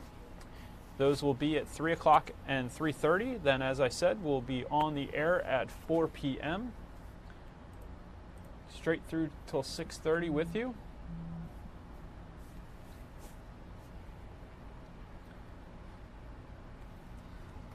Take another look at radar here.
Before I let you go, I wanted to get the latest information as you're looking at radar there.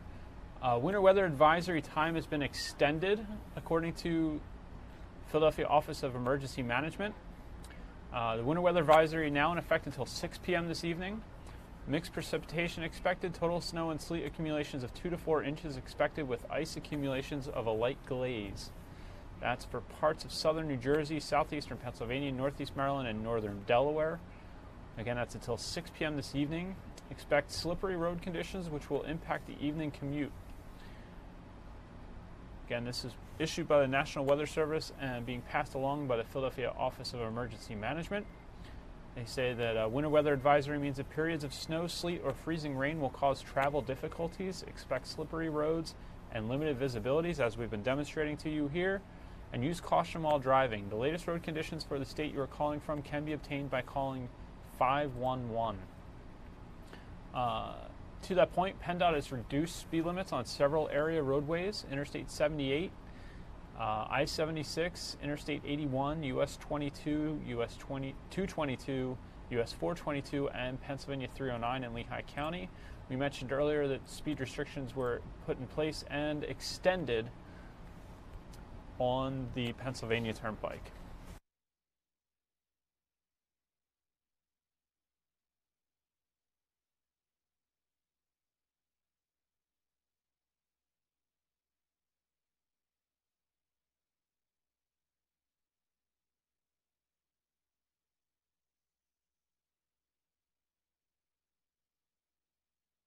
Take one more live look here at Doylestown, Pennsylvania. Safe travels to everyone on your way home tonight. As we mentioned, be aware of the road conditions, and for some of you it may make sense to wait until later to depart and make that journey home. But we'll bring you the latest. Again, a live weather cut-in at 3 o'clock on Fox 29.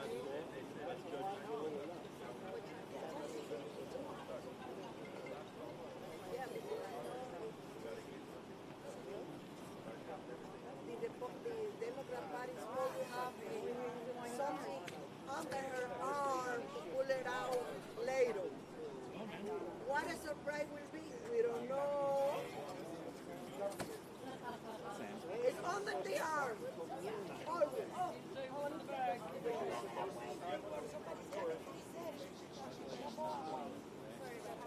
I gotta run. I'll be back in a second. I gotta get some. Take your time. I won't be back in a second. Our friend, Spanish friend. The way I want Florida for my grandkids, Beautiful. for my daughter, my two sons. Are you kidding me? No. I don't came from Cuba in 1971. You know, away from the communists, coming to Florida, to United States, and see the communists here in Florida. I moved to Texas, me too. But before I moved to Texas, I fight here in Florida. Till the day I die. Maybe soon, maybe later. Right now, I'm strong.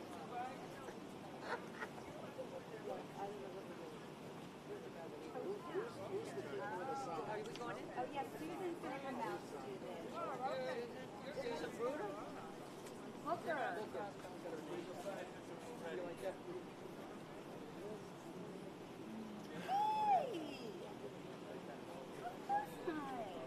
My sign back. But I have a present for you. I have an early birthday present for you. This is what happens when you're MAGA family. What is my friend from the network in Orlando? He's a cute face.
We have a live update to bring you from the Delaware Department of Transportation. They're continuing to plow and salt roads across Newcastle County as nearly 3 inches of snow has fallen in many areas as of 2:30 p.m. DelDOT maintenance and operation yards are fully staffed and more than 100 plow trucks are active on the roads, they say. In addition, plow trucks and staff from Kent and Sussex counties have also been deployed to assist in Newcastle County as the storm has primarily been a rain event in the southern part of the state. Reiterate something I mentioned earlier, the winter weather advisory has been extended until 6 p.m. Use caution while driving. That's from the National Weather Service, and that is for parts of southern New Jersey, southeastern Pennsylvania, northeastern Maryland, and northern Delaware. Mixed precipitation is expected. Total snow and sleet accumulations of 2 to 4 inches expected with ice accumulations of a light glaze. Let's get you a live report from our Weather Authority team right here.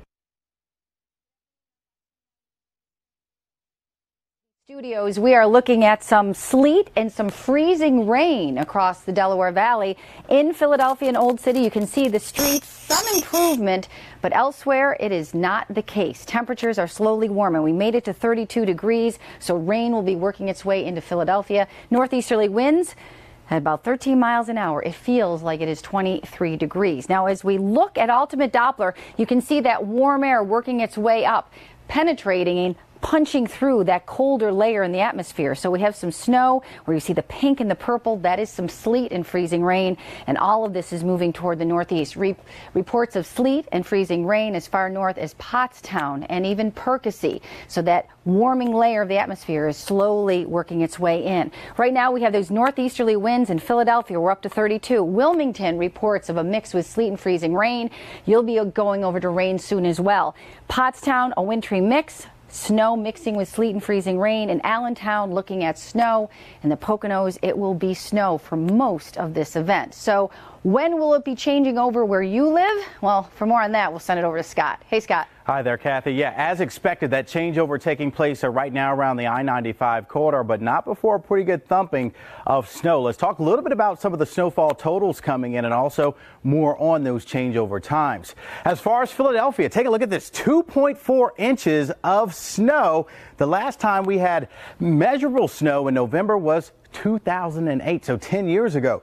Newark, 2.6 inches. Mullica Hill, about 3 inches. And as we take a look at those changeover times to that sleet and eventually that rain happening now along the I-95 corridor between 4 and 6 p.m. Places like Coatesville, Downingtown, Westchester, over to Norristown, Horsham, Hatfield, and then north and west of that between 6 and 9 p.m. for places like Berks County, also into the Lehigh Valley and the Poconos. Kathy? We're going to take a look outside and check in on Bill Anderson. He is on Market Street outside our Fox 29 studios. What's going on there, Bill? It's just a beautiful fall day, Kathy. Exactly what you would expect 6 weeks until winter. As you said, it is starting to transition. It's getting wetter, kind of a combination of sleet and freezing rain. It honestly is annoying. It's just enough to create some pretty slick situations on the road. It is sticking on the ground, but it is starting to slow down and transition. So hopefully that's what continues to happen. A little bit more than I expected, but exactly what you predicted. Thanks very much, Bill. We're going to take a look at this transition. You can see the sleet mixing with the snow in Norristown and heading through Pottstown and Allentown. Still snow. By 4 o'clock, we're expecting to be in the rain in Philadelphia, some heavy rain, and that will be spreading toward the north through the evening. By 7 o'clock, still seeing a wintry mix in our far northern western suburbs. Norristown, you should be in the rain. Another update at 3:30. Full team coverage at 4. We'll see you then.